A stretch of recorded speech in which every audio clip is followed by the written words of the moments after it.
प्रदेश सचिव सुनील नागरगोचे, बाबूरावजी शिंदे, ये भी विठल रुक्मिणी की मूर्ति देकर राहुल जी का स्वागत करेंगे।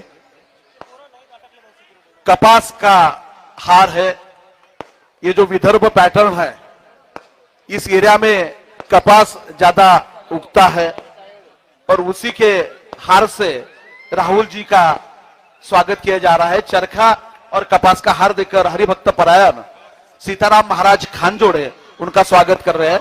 युवक कांग्रेस विठल रुक्मिणी की मूर्ति देकर उनका स्वागत करेंगे।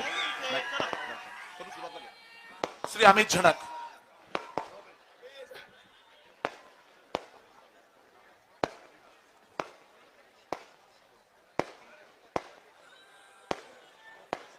विठल रुक्मिणी आज आपल्या मेडशी गावामध्ये आम्हा सर्वांचे मार्गदर्शक, तरुणांचे आदर्श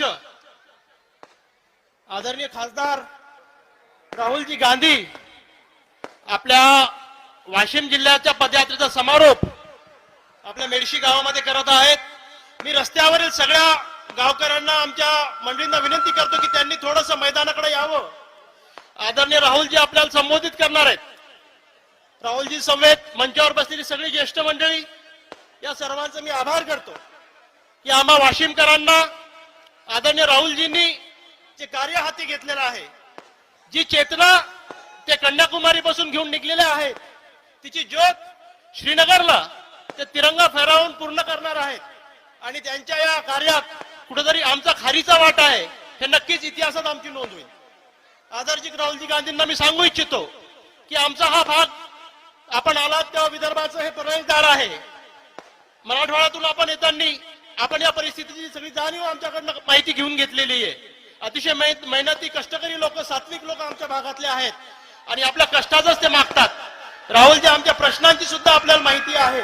त्यामुळे या सगळ्यांच्या वतीनं, आमच्या सगळ्या मंडळींच्या वतीनं आपल्याकडे एक आशा आमची आहे की नक्कीच आपण जी मुवमेंट सुरू केलेली आहे, जी पदयात्रा सुरू केलेली आहे, हिचा नक्कीच चांगलं म्हणजे अमृत निघेल असं मी नक्कीच अपेक्षा व्यक्त करतो आणि आपल्या सर्वांचे आभार व्यक्त करून थांबतो। जय हिंद, जय महाराष्ट्र।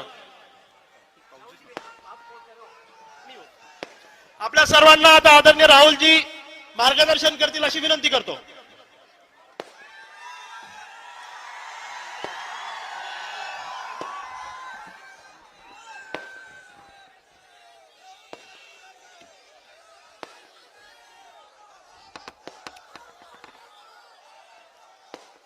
कांग्रेस पार्टी के हमारे सब वरिष्ठ नेता, प्यारे कार्यकर्ता, भाइयों और बहनों, प्रेस के हमारे मित्रों, बच्चों, आप सबका यहां बहुत बहुत स्वागत, नमस्कार। आज 6 बजे सुबह से हम आपकी सड़कों पर चल रहे हैं। 7-8 घंटे हो गए और ऐसे ही हम 2 महीने से हिंदुस्तान की सड़कों पर चल रहे हैं। भारत जोड़ो यात्रा कन्याकुमारी में शुरू हुई और अब महाराष्ट्र, विदर्भ से निकल रही है। 7-8 घंटे हम चलते हैं, आपकी बात सुनते हैं। जो भी आना चाहता है, हम किसी को रोकते नहीं, चाहे वो किसान हो, मजदूर हो, छोटा व्यापारी हो, माता बहन, बच्चा, युवा, जो भी हो, अगर हमसे बात करना चाहता है तो हम उसको बात करने देते हैं, उसकी बात सुनते हैं। 7-8 घंटे हम महाराष्ट्र की आवाज सुनते हैं और अंत में आप देखना 15 मिनट, ज्यादा से ज्यादा 20 मिनट हम अपनी बात रखते हैं और आपसे बहुत सीखने को मिलता है। आमतौर से राजनेता आते हैं, हवाई जहाज से आते हैं, हेलीकॉप्टर से आते हैं, गाड़ी से आते हैं, 1-2 घंटा भाषण करते हैं, मन की बात रखते हैं।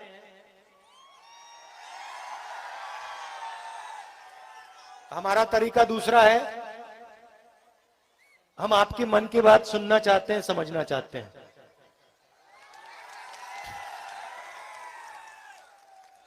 तो सबसे पहले मैं आपका धन्यवाद करना चाहता हूं। देखिए 3500 किलोमीटर चलना, वे थोड़ा पीछे हो जाए, 3500 किलोमीटर नहीं, वो मुझे दिखाई नहीं दे रहे थे। 3500 किलोमीटर चलना इतना आसान नहीं होता है, मगर दिन भर आप लोगों की शक्ति, आप लोगों का प्यार, आप लोगों का भरोसा अगर किसी भी व्यक्ति को मिले तो 3500 क्या वो 10, 15, 20 हजार किलोमीटर चल जाएगा। और आप देखिए, मेरा चेहरा देखिए, ये हमारे नेताओं का चेहरा देख लीजिए, सब मुस्कुरा रहे हैं। कोई थका तो नहीं लग रहा ना? क्यों? क्योंकि हम अपनी शक्ति का प्रयोग नहीं कर रहे हैं, हम आपकी शक्ति का प्रयोग कर रहे हैं। आपकी शक्ति हमारे को मदद कर रही है, आपकी शक्ति हमारे को श्रीनगर तक पहुंचाएगी।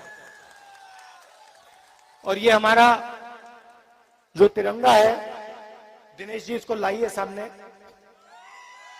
इसको थोड़ा ऊपर दिखाओ। ये जो हमारा तिरंगा है, ये हमारे साथ कन्याकुमारी से श्रीनगर जाएगा और श्रीनगर में इसको भारत जोड़ो यात्रा लहराने का काम करेगी। और कोई भी शक्ति इस यात्रा को श्रीनगर से पहुंचने तक नहीं रोक सकती।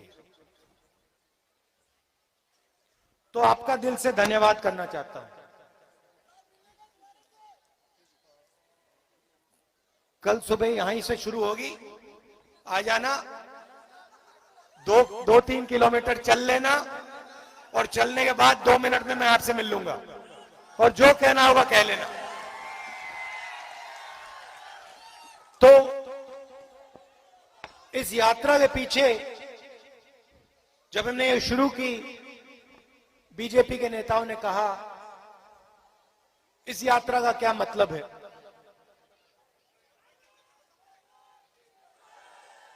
क्या मतलब है?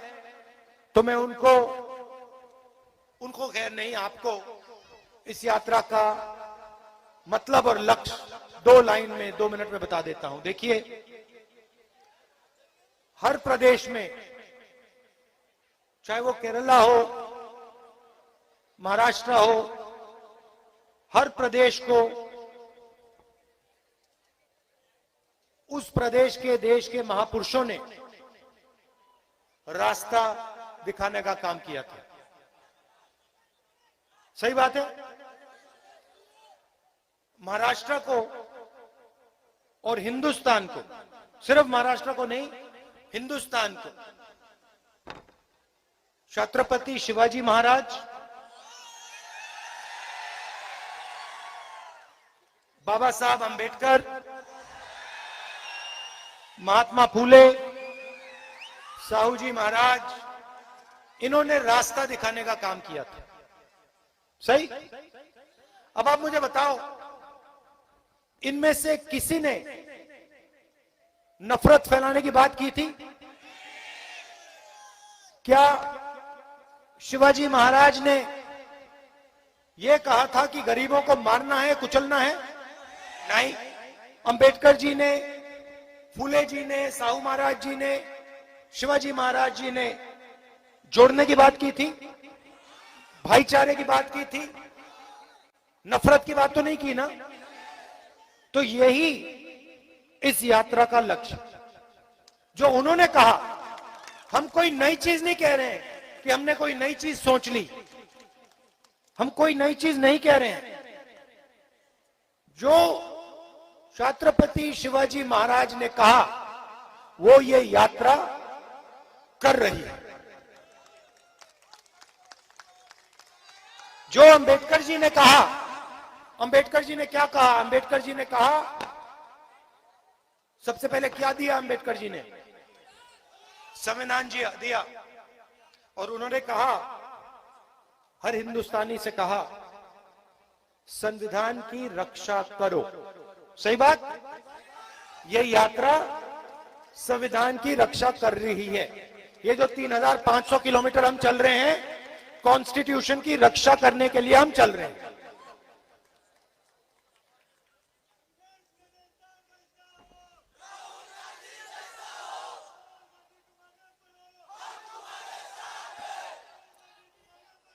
और इसको, इस यात्रा की मदद आप लोग कर रहे हो। इसका मतलब जो शिवाजी महाराज जी ने कहा, जो अंबेडकर जी ने कहा,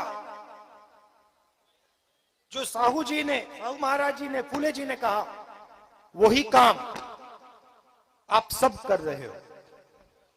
जब आप हमारी मदद कर रहे हो, जब आप हमारे साथ चल रहे हो, ये काम आप कर रहे हो। अब देखिए, दूसरी चीज बताता हूं। अब ये यात्रा कितने दिन? 70 दिन हो गए तकरीबन,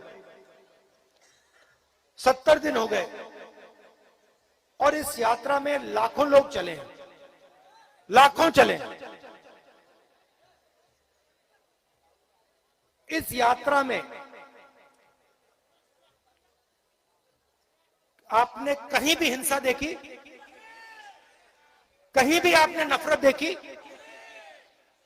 कोई इस यात्रा में आता है तो कोई उससे पूछता है, भैया तुम्हारा धर्म क्या है, तुम्हारी जात क्या है, तुम्हारा धर्म क्या है, तुम करते क्या हो? कोई नहीं पूछता।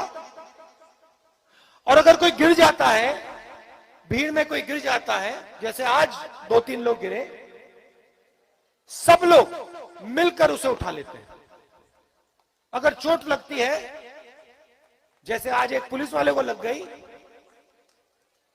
यात्रा उसकी मदद करती है। मतलब यात्रा किसी को पीछे नहीं छोड़ती, किसी को नहीं। किसान चल रहा है, किसान को पीछे नहीं छोड़ेगी। मजदूर चल रहा है, मजदूर को पीछे नहीं छोड़ेगी। युवा चल रहा है, युवा को पीछे नहीं छोड़ेगी। माता बहन चल रही है, उनको पीछे नहीं छोड़ेगी। यही भाइयों और बहनों है सच्चा हिंदुस्तान, जो किसी को पीछे नहीं छोड़ता, सबको अपना मानता है। और अगर कोई गिरता है तो एकदम उसकी मदद करता है। अब दिल्ली में देशभक्त बैठे हैं, महाराष्ट्र में देशभक्त बैठे हैं, उधर नरेंद्र मोदी जी, और इधर पता नहीं इनको कौन सी पार्टी का कहा जाए, क्या कहा जाए।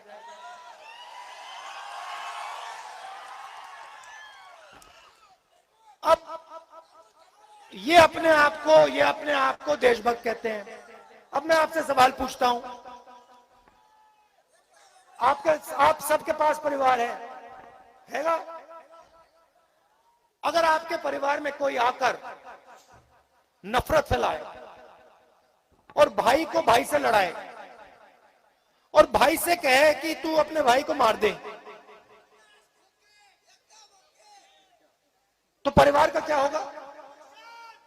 फायदा नुकसान, फायदा नुकसान, नुकसान। तो अगर परिवार को तोड़ने से परिवार का नुकसान होगा, परिवार में नफरत फैलाने से परिवार कमजोर होगा, भाई भाई को मारता है तो परिवार कमजोर होता है, तो फिर अगर भाई भाई को मारेगा, देश में हिंसा फैलेगी, तो देश कैसे मजबूत होगा? कमजोर होगा ना।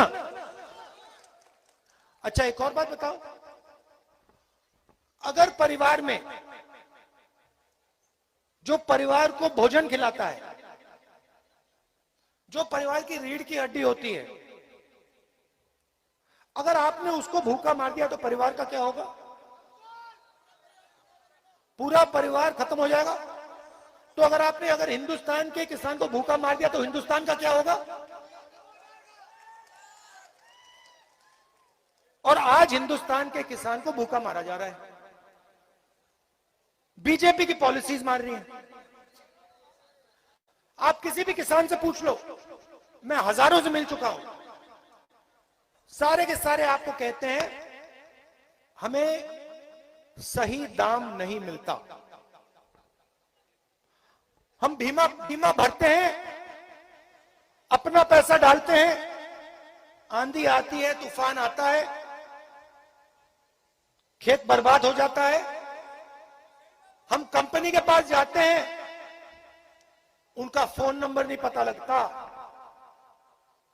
उनका एड्रेस नहीं है, आगे पीछे दौड़ते हैं, मगर बीमा का पैसा महाराष्ट्र और हिंदुस्तान के किसान को नहीं मिलता है।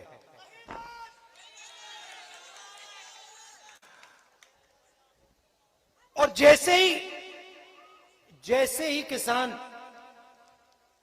की फसल होती है, जैसे ही बेचने का टाइम आता है, वैसे ही हिंदुस्तान की सरकार एक्सपोर्ट इंपोर्ट पॉलिसी को बदल देती है और किसान का जो दाम होता है उसको गिरा देती है।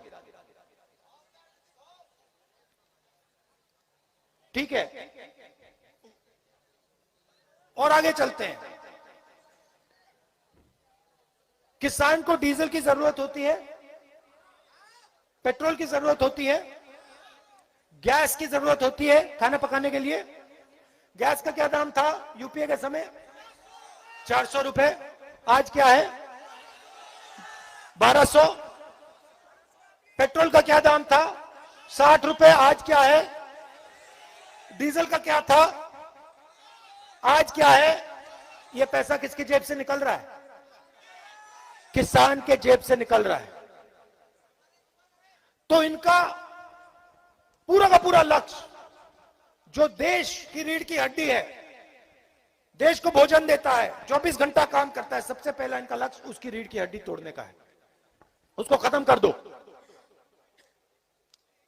फिर कहते हैं हम देशभक्त हैं। जो किसान को बर्बाद कर रहा है वो देशभक्त हो सकता है क्या? ठीक है, फिर नरेंद्र मोदी जी ने कहा काले धन के खिलाफ लड़ाई लड़नी है। 8 बजे रात को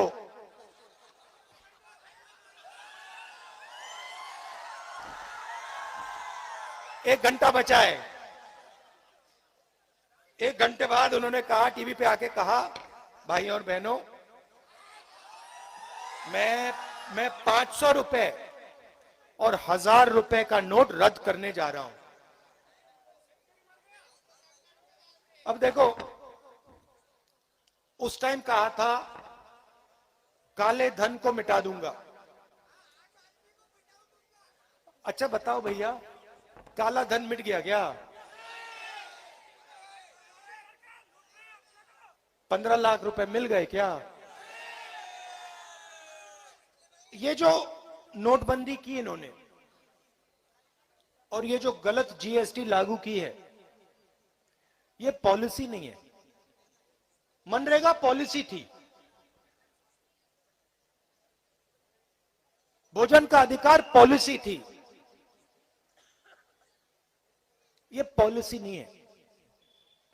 ये जो 2 कानून बनाए इन्होंने, ये जो हमारे छोटे व्यापारी हैं, जो स्मॉल और मीडियम साइज बिजनेस वाले हैं, इनको मारने के हथियार हैं। आप एक काम करना, मीटिंग के बाद जब आप चाय की दुकान में जाओगे, वहां पे आप पूछना, या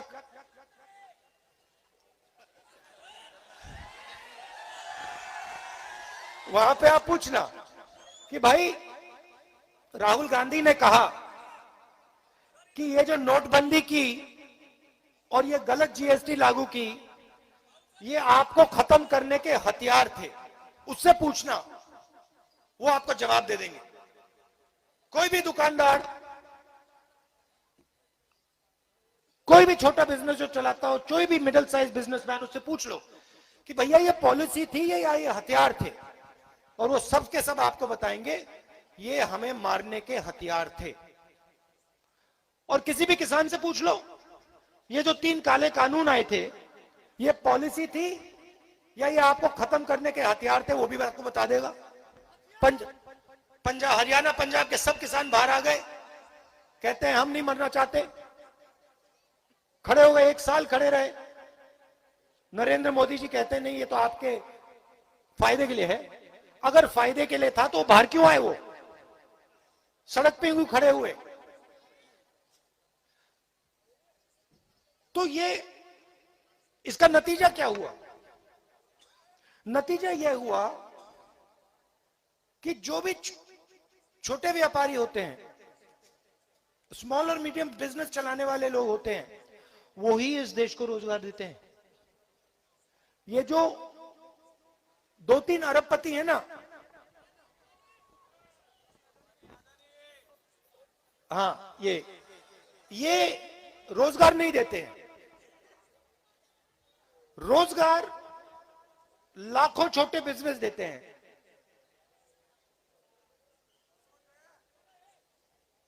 इन्होंने क्या किया, इन 2 हथियारों से ये जो रोजगार की रीढ़ की हड्डी थी इसको तोड़ दिया। और नतीजा क्या है? नतीजा है कि मैं कन्याकुमारी से यहां तक आया हूं और यहां पे जो भी युवा मुझे मिलता है वो कहता है भैया मैं बेरोजगार हूं, मुझे रोजगार नहीं मिला। कहते हैं मैं इंजीनियरिंग पढ़ी मैंने, मुझे मजदूरी करनी पड़ रही है। डॉक्टर बनना चाहता था,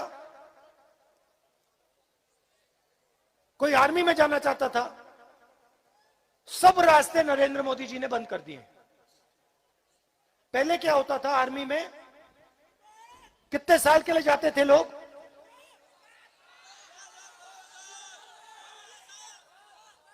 15। क्या होता था, 15 साल जाते थे, जॉब सिक्योरिटी मिलती थी, पूरी जिंदगी वो देश की रक्षा करते थे। उनकी ट्रेनिंग 15 साल की ट्रेनिंग होती थी। अब नरेंद्र मोदी जी ने क्या कहा, देश के युवाओं को कहा भैया एक काम करो, 6 महीने की ट्रेनिंग लो और 4 साल आर्मी में काम करो,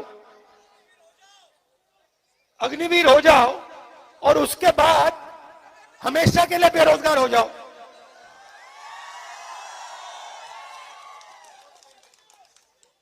अब देखिए, युवा के दिल में भावना है,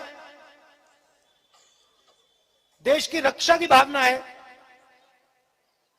और आप उससे कह रहे हो कि 6 महीने ट्रेनिंग करो, 4 साल आर्मी में जाओ और फिर अपनी पूरी जिंदगी बेरोजगारी में काटो, और फिर कहते हैं भाई हम तो देशभक्त हैं। अच्छा मुझे एक बात बताओ, चाइना का सैनिक जो है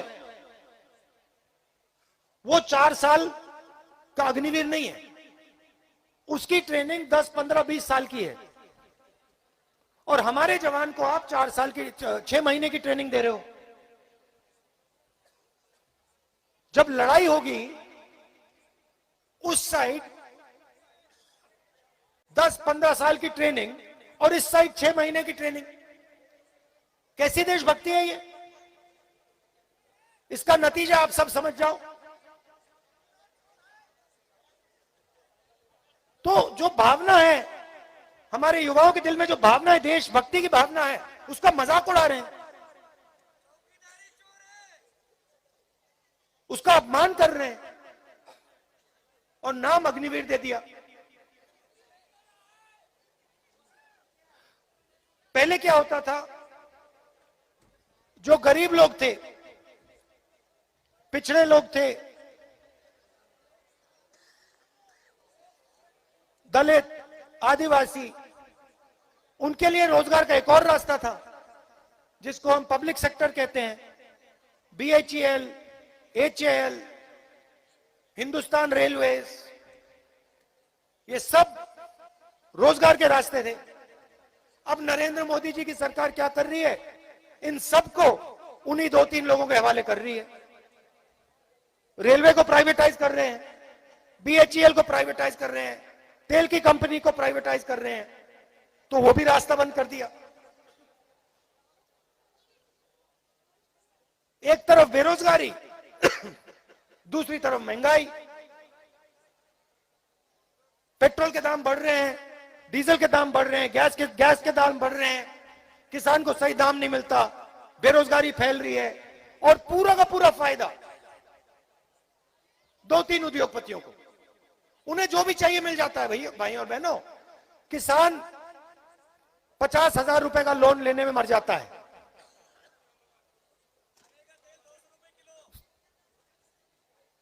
₹50,000 का लोन किसान को नहीं मिलता, इनको लाखों करोड़ रुपए का मिल जाता है। किसान का ये 1 रुपया कर्जा माफ नहीं करते, उनका ये लाखों करोड़ रुपए कर्जा माफ कर देते हैं। इसलिए हमने ये यात्रा शुरू की है, कन्याकुमारी से कश्मीर। यह भारत को जोड़ने की यात्रा है, हिंसा के खिलाफ यात्रा है, नफरत के खिलाफ यात्रा है, बेरोजगारी के खिलाफ यात्रा है, महंगाई के खिलाफ यात्रा है। और इस यात्रा को कोई नहीं रोक सकता। आपका अंत में मैं धन्यवाद करना चाहता हूं। आपने अपनी पूरी मदद, पूरा दम, पूरा प्यार आपने हमारे को इस यात्रा में दिया। इसके लिए आप सबको दिल से धन्यवाद। आपने क्या बोला भैया? 24 में क्या?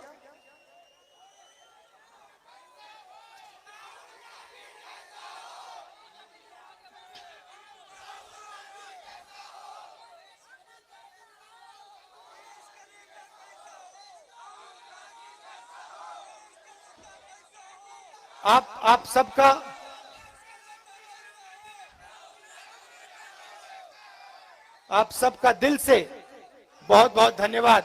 नमस्कार, जय हिंद। राष्ट्रगीतासाठी सर्वांनी राष्ट्रगीत